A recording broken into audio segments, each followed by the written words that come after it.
1945 সাল থেকে এ পর্যন্ত ইউরোপে যত সংঘাত হয়েছে তার মধ্যে ইউক্রেনে রাশিয়ার যুদ্ধ সবচেয়ে বিধ্বংসী সংঘাত।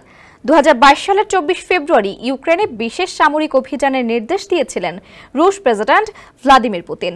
এই দীর্ঘ সময়ে দুপক্ষের পাল্টা হামলায় হাজার হাজার মানুষের প্রাণহানি ও লক্ষাধিক মানুষের বাস্তুচ্যুতি ঘটেছে।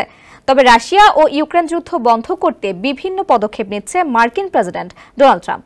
এবার যুদ্ধবিরতির প্রচেষ্টায় রাশিয়া ইউক্রেনের নেতাদের সঙ্গে বসতে আগ্রহ প্রকাশ করেছে ট্রাম্প। তুরস্কের প্রেসিডেন্ট রিসেপ তাইয়েব এরদোগানের প্রস্তাবের পর হোয়াইট হাউস এ তথ্য জানিয়েছে। এক প্রতিবেদনে তথ্য জানিয়েছে সংবাদ মাধ্যম ডেইলি সাবাহ।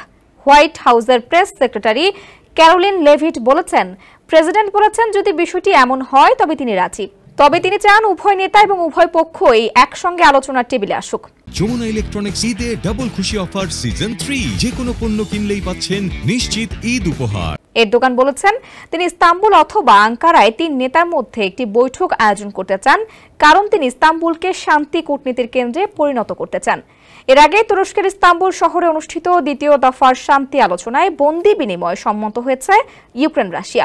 ইউক্রেনের প্রেসিডেন্ট ভলোদিমির জেলেনস্কি জানিয়েছেন শিগগিরই কিয়েভ ও মস্কো নতুন একটি বন্দি বিনিময়ের বিষয়ে কাজ শুরু করবে।